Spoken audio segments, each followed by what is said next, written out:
All right, so, ladies and gentlemen, what I was going to talk about is we had the conversation from Sarah's dad about he was taking a speech class and the professor had a paint can, empty, and had marbles and was dropping them in every time someone would go, and bam, you'd hear it. It's a fantastic story. I absolutely love it. And it's what we call a pattern interrupt, right? So, ladies and gentlemen, here's the idea. Is that please, sir? Whenever you, ladies and gentlemen, are working with your friends, your family, whatever, and you see somebody who's upset about something, or they're fixated on something, or they're stuck on something, you want to do what's called a pattern interrupt.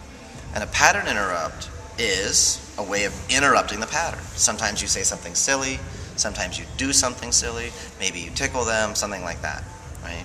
So as imagine if you've ever had like a time when you're like really upset, and you're like, you're angry about something, something's really getting on your nerves. You ever had a friend or a family member who just sat there and picked on you and got you to start laughing? And every time you tried to get back into I feel like poop, they'd make you laugh again? Ever had that experience? That's the idea of what a pattern interrupt is. And it's actually the getting you to laugh to the point that you can't get back to being angry. That's called scrambling. Is I take and break the association between whatever the situation is in your emotional state. I want to scramble it so you can't get back to that emotional state because of that experience. Okay, so the way that works.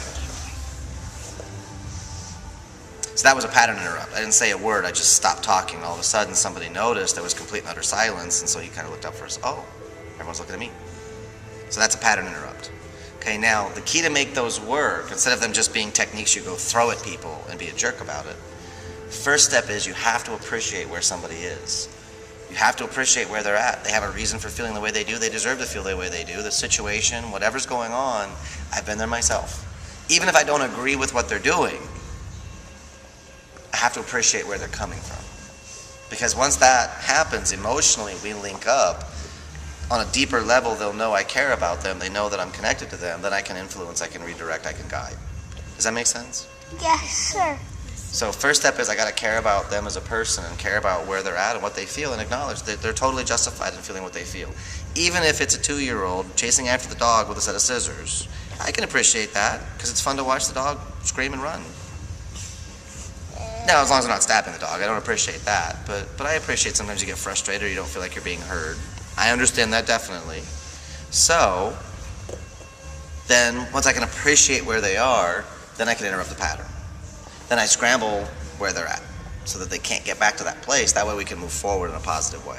Does that make sense, ladies and gentlemen? Yes, sir. So I did a workshop yesterday at an elementary school, and I had one of the classes where 2 young men, one of them had stepped out of the room, and he came back in, and somebody else was sitting in his chair, and he's all, you're sitting in my chair, and the other dude's all like, whatever. And back and forth, and so then the second one, he goes, gets a chair down, he's really upset, because he doesn't... Dude, it's a chair. Seriously. And you're all going to get up and move anyway, because I'm going to get you up and move anyway, so... But it was like, you know, the biggest... Whoa. Earthquake. It was the biggest injustice of the world that he didn't have a chair to sit in. So, ran through my stuff, they got done, I pulled the 2 gentlemen aside and I said, now guys, did you notice that interaction between the 2 of you? Did that help either one of you feel warm, big, and happy? And all of a sudden, the young man who was upset, he was okay, he went back to being upset. And he's doing this to try and control himself. He's just making a weird face, and he's trying to control his emotions and not cry and all this stuff, and I can totally appreciate that. And so I kind of talked with them a little bit about, you know, your actions, and does this help you feel warm, big, and happy inside? And so the first gentleman apologized to the second gentleman. I didn't even say he had to do it, but he apologized, said, hey, you know, I'm sorry, I didn't mean to, whatever. But I saw the other young man, the second one, he's still upset about it, starts crying a little bit, turns away from everybody, whatever. So I went over, and I said, I totally appreciate where you're at. Obviously, you're a passionate young man. I appreciate that. I understand what it's like to have a set of principles and understand when things aren't right. But it's just a chair. It belongs to the school. And how do you know somebody didn't let like a real big stinky fart on the chair right before he sat on it? And his butt saved your butt from that big stinky fart. And he kind of like... And I said, but... Wait, what if it was even worse? What if it was one of those nasty farts that was like, you ever had that wet, juicy, nasty fart that like soaks through? What if there was like poop stains on the chair? There's like a little skid mark, and he sat on it and he took the skid mark for you. Right, and that's some of you are laughing too. And all of a sudden, he can't be quite so upset. Okay. Seriously, it's just a chair. Make sense, ladies and gentlemen? Yes, sir. So it's the story you choose to tell. And if he chose to tell the story of, he took my chair and that's wrong, versus the he saved my butt from somebody else's stinky butt. Which one's a more fun story? Me personally, I think stinky butts. You know, a story, but Right. sometimes it's hard to get there when. Oh, I agree. Say the principal's the principal, and maybe it was better for you, and you can see. Oh, I agree. Actually, it was better where he was because he ended up being in the front row. But I agree with you. That's why it's useful to have somebody on the outside interrupt the pattern and create different associations. It's very hard to be. He's not in a resourceful place. It's hard to get out of it.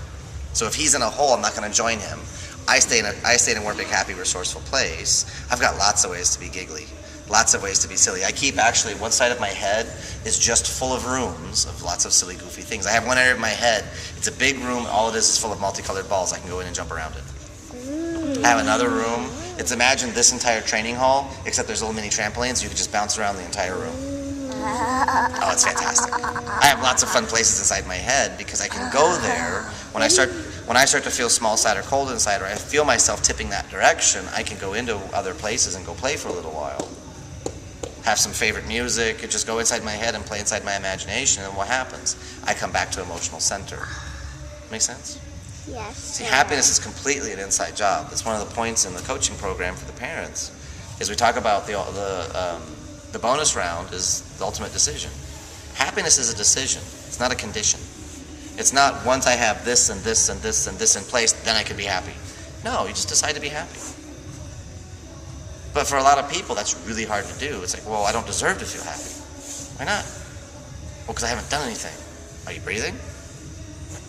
Yeah. Well, then be happy about breathing. Been in the hospital, tubes in my side, breathing sucked. I understand. In fact, the tube in my side was to suck the fluid out of my lungs because my lung collapsed. So every day I'm like not in bed with a tube in my side and have to like unhook myself and then hobble over to the restroom. That's a pretty awesome day. I can be happy about that. See, I have different references for what I consider reasons to be happy. Also, pretty much at the end of every single day, I get to wear pajamas, run around, yell and scream, and hit stuff. Booyah!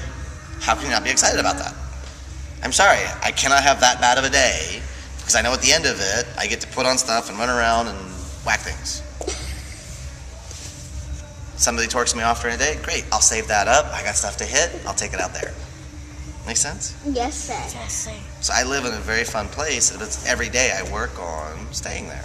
Right, so what were the four morning questions? Anybody remember? What am I most excited about? Everybody say, what am I most excited about? What am I most excited about? Say, what am I most excited about? Most excited about. There you go.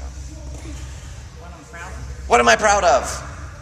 Everyone say, what am I proud of? What am I proud of? What am I most grateful for? What am I grateful for? What am I grateful for? What makes me happy? What makes me happy? What makes me happy? So if you ask yourself those 4 questions before you get out of bed, what happens to the quality of your day? It's going to go up. Right, up, so up, in the up, morning up. when my alarm goes off, I hit the snooze button, I sit up, and I start asking myself those 4 questions. What am I happy about today? What am I excited about today? What am I grateful for today? What am I proud of today? Make sense? Yes, sir. Who needs coffee? Sit there and ask yourself those 4 questions and really get into that moment of what am I proud of? What am I happy about? I have Steve White shared a story with me about his daughter Julia last night.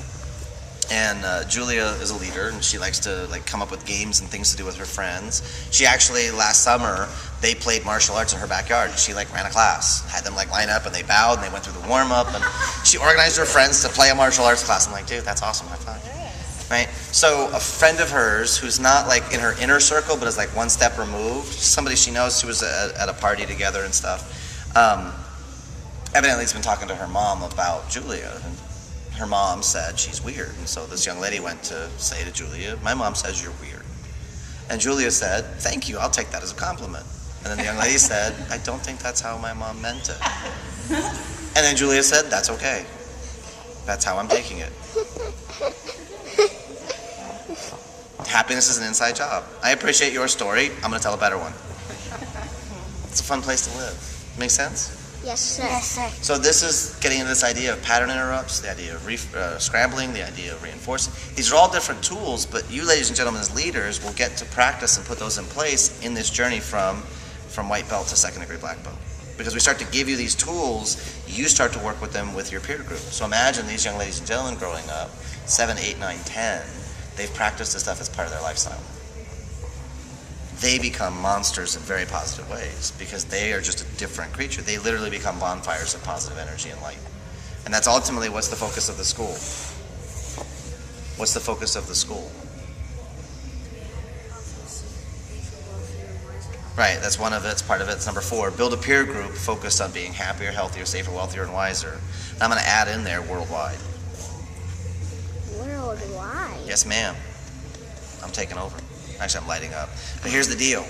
The primary mission of Ming's Martial Arts of Centerville Mile High Karate is to light up the world by helping families and children of all ages learn to live and love more, playing the game of life at the highest levels by developing win-win relationships, by improving leadership and communication skills, by developing personal protection skills, both physical and environmental, and growing a peer group focused on being happier, healthier, safer, wealthier, and wiser. Make sense?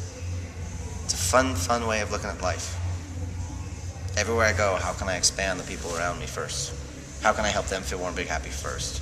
If I don't find the people that I want to be around in life, let me grow them up instead. And if it takes me 20 years and you ladies and gentlemen are in your mid to late 20s, great. Because I still have 80 years to go play with you. Make sense? Yes, sir.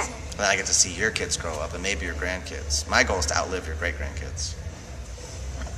Hey, I got plans. You never know. You don't. You don't know what you can do until you try. And if this is going to be, I don't know how many shots I get at being alive, but I'm going to squeeze everything I can out of this one. Because it sounds like fun. Yes, ma'am? Okay. Does that make sense, ladies and gentlemen? Yes, sir. All right. Earth. Go choke each other, take each other down.